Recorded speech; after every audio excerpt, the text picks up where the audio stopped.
The 20,172,018 season is about to get underway, and although much of the attention has been on the new domestic seasons for the PRO14, Premiership and Top 14, behind-the-scenes international coaches are gearing up for what will be a crucial season as the 2019 World Cup in Japan looms large on the horizon. We're currently halfway through the 4-year Rugby World Cup cycle, and with that, means much of what will be done from an international perspective will be implemented with the World Cup in mind.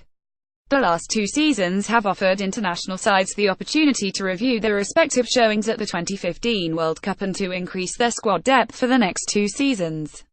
One only needs to look at a number of new caps both Ireland and England gave out during the respective summer tours to get an idea of how much importance both Joe Schmidt and Eddie Jones have put on increasing the talent that they have at their disposal.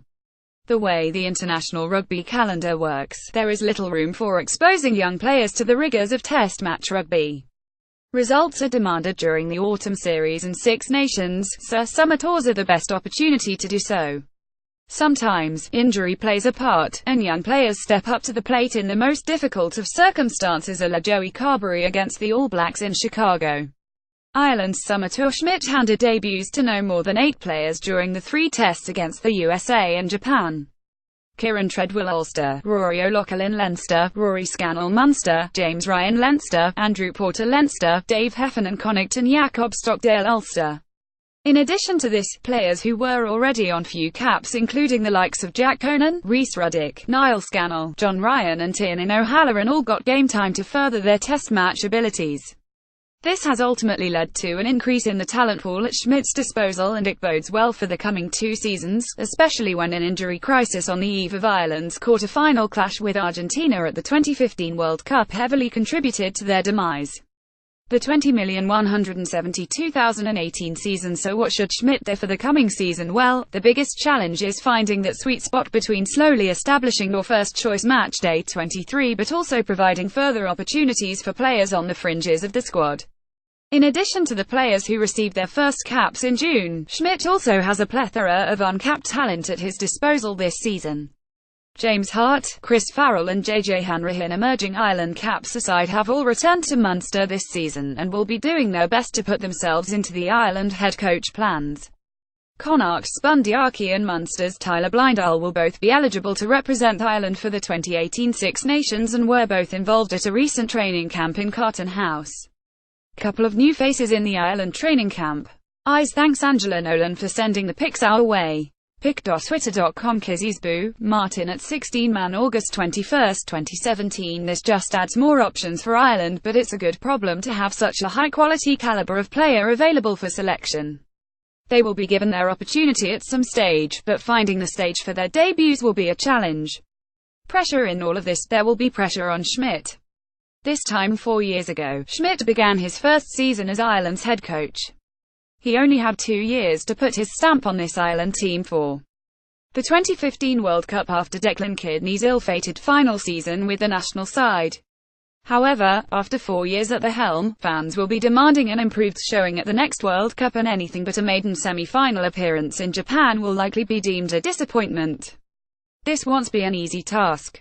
England remain the dominant side in the Northern Hemisphere. Scotland are improving at an incredible rate, and when you look at the Southern Hemisphere nations, the All Blacks' dominance aside, both the Wallabies and especially the Springboks look like they have turned a corner and could potentially be a significant force in 2019. Confidence, but Ireland can be confident. As we have discussed, the players at Schmidt's disposal is at its greatest since he became the head coach. What's also important is that the Irish provinces are likely to perform well over the next 2 seasons. Ireland have been successful when the provinces have floundered at European level, but that was in spite of the performances rather than because of them. Any player will tell you, winning breeds confidence, and having players who are a part of a winning culture week in, week out, will only help on the international stage. Leinster look best to be the top province this season. They have secured Scott Fardy from the Brumbies, and Leo Cullen has said he will be playing at lock, a position which Leinster have struggled at in recent seasons. James Lowe is also on his way after he finishes his Mitre 10 Cup obligations. He has the potential to light up the PRO14. However, the most important point is that Leinster's never-ending conveyor belt of young Irish talent is another year older and wiser. All of this will contribute to what will likely be a very successful season for the Eastern Province. Considering Leinster provide the largest contingent of Irish players, having confident players going into Ireland camp will only benefit the national side. Munster's squad is stronger on paper. Off-the-field issues aside, they have the potential to do even better than last season, and the aforementioned Irish trio, in addition to Chris Cleat and Geraint Grobler, should ensure a successful Munster.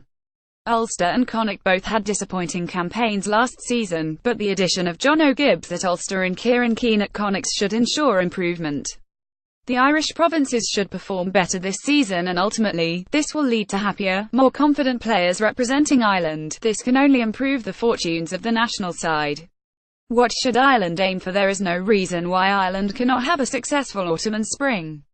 Winning the Six Nations in 2018 is not beyond the realms of possibility, but it's not the be-all and end-all.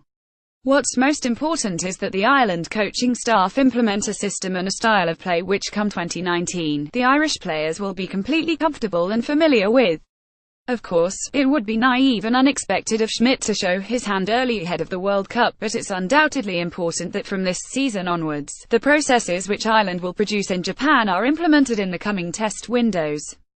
Here lies the ultimate challenge for Schmidt. There are still a huge number of players who have the potential to be on the plane to Japan but who haven't experienced a lot of high-intensity test rugby.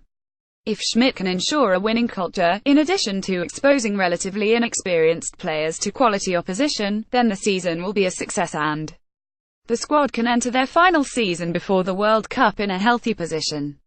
Knowing Schmidt, he doesn't need this writer to tell him what to do, but you can fully expect he has a plan in place to achieve what is needed for a successful 2019. Ireland supporters have every reason to be excited, and they should be. 20,172,018 has the potential to be a huge success, and if it proves to be, then that World Cup which looms large on the horizon will look even brighter.